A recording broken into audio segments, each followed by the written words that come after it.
Hi guys, welcome to this session on Microsoft Word. In this module, I want to look at the difference between using columns or using text boxes to position things around the screen. And I'll have a quick look at tables. So there's three things I'm going to cover today really.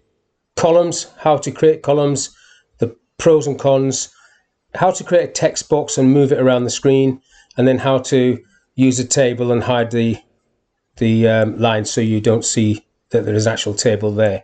But first of all, columns.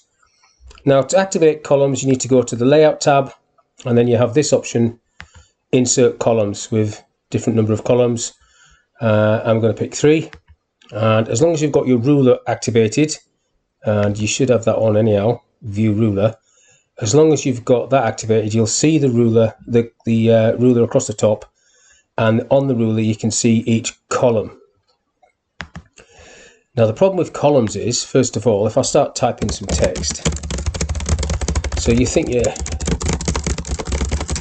if I want to go into the second column, at the moment I can't do that until I go all the way down to the bottom of this page, and it will come up to the next column, and then all the way down the bottom of that one it will come up to the next column, which is obviously not of much use. What you have to do is you have to use what are called breaks, and column breaks is what we need. So there's the breaks, still on the layout page, column break, and that will move us into the middle column, and then you can type away in the middle column. And then if you want to get into the third column, you have to do the same thing again, breaks, column break, and away you go, off you go into that column, typing away. Now let's say that you have finished doing columns and you want to go back to a normal text, a normal document. What you have to do is do another break. So this time you need to do continuous break, and then you have to put the columns back to one column, and then that will allow you to type all the way back across the bottom there as a normal document. So that's how you create columns. And if you're going to use columns, you do need to make sure that you do the breaks, you put the breaks on. Now once you've created a break, as you can see, I can type anywhere now, so maybe the first thing you should do is create the break so you can just jump between each column. Now that's columns. Now to use text boxes, if I just delete this one, Control W that, I don't want to save that, get myself a blank document, Control N. To use text boxes, you just go Insert, Text Box. These are all pre-formatted text boxes, but I'm going to draw one, that one. Just draw a little text box. Now, the benefit of a text box is that you can obviously move this around the screen, and you can have multiple text boxes. So quite a lot of people do this. I'm not a fan of this. I think it shows a lack of knowledge, basically, because people don't know how to do indents. But people would put an address like this in a text box so that they can position it on the right hand side of the page, like so. Now obviously you would have to get rid of the lines on the text box, so that would be shape outline, no outline, so it doesn't show, but in fact it is a text box, and you can wrap a text box around in other objects and text as well. Now the problem with that is this is like a mini document. You can see you've got your indent markers there, like so. It does come up with spelling mistakes if you, let's see if I can do a spelling mistake. So it'll still recognize a spelling mistake, but it is independent from the rest of the document. So you've created something like a mini document within a document. I think text boxes are more useful for when you're doing like a newsletter in Word and you want to link and group text boxes like this. If I just pull that one a bit smaller. So if I do a new text box, so insert text box, I'll just draw a couple of thin text boxes so you can see how this would work. I'm just going to try and copy that with my control key down. So I've got my control key, I've copied it. So what you can do with text boxes, which I've shown people before, is you can create a link from one text box to another by clicking on that link and then pouring that little cup of coffee in there. If I click on that one, I'll do that again. little cup, pour that in. So basically what's going to happen now is wherever you type into the top one, when it gets to the edge, it will wrap over. I need to do a few spaces, so I need to break that one up a little bit, I think. It will flow into the next text box. So this text box, for example, could be on a different page, or it could be on this same page, but you can maneuver it around. And again, you would get rid of the lines, so there was no lines. So in terms of comparing a text box to a column, it might seem a little easier to do it like this, because it's just going to flow over as long as you get them to fit on. Suppose I move that across a bit. And with that, once you take the lines off, you're not going to see the lines, so it'll look exactly the same as a column setup, but obviously it's not a column, like so. Now if you make these boxes bigger, this is where it all goes a bit wrong, because that is now, let me just undo that because I had them both selected. If I make that one a bit bigger, that's going to pull the text back, because now that it's not in overflow.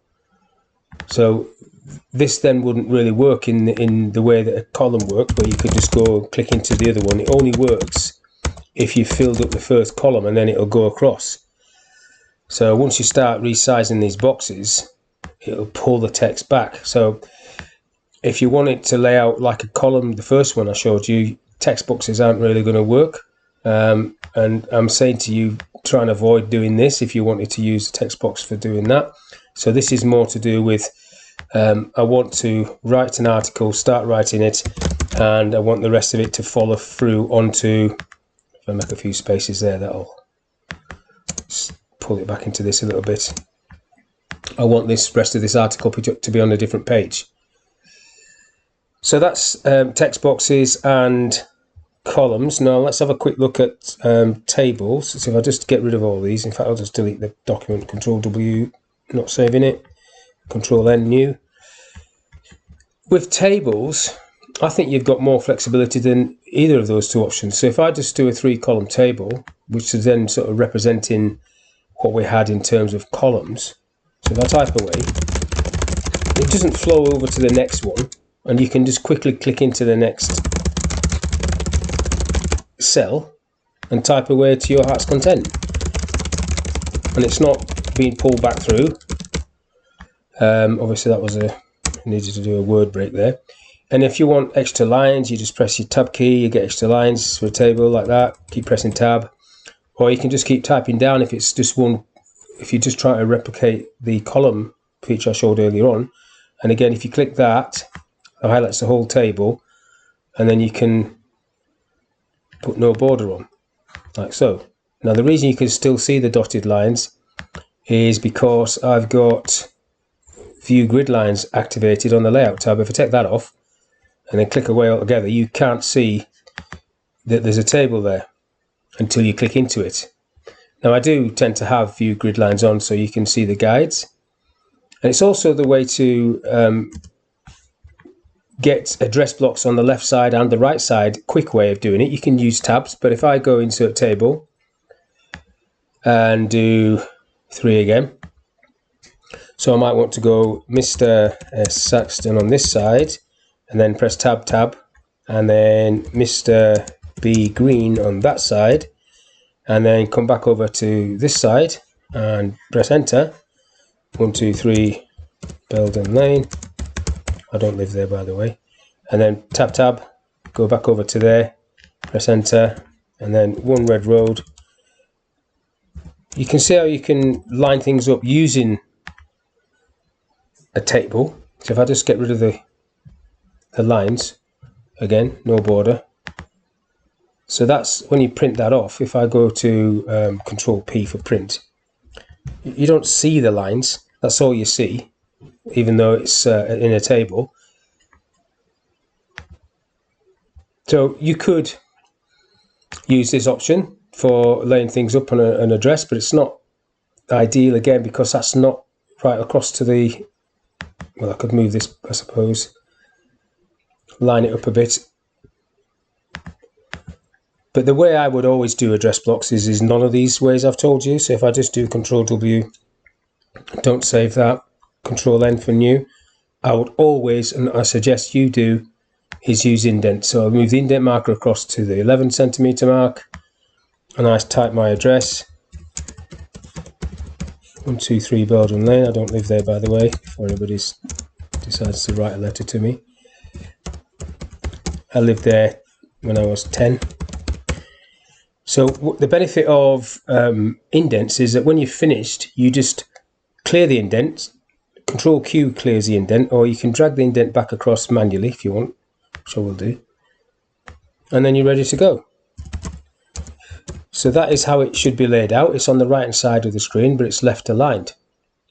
So that was a quick look at columns, how to navigate through columns, comparing that with text boxes, and then have a quick look at tables, and then lastly look at a little indent there, how you lay out a letter on the right hand side, right aligned on the right hand side, left aligned on the right hand side.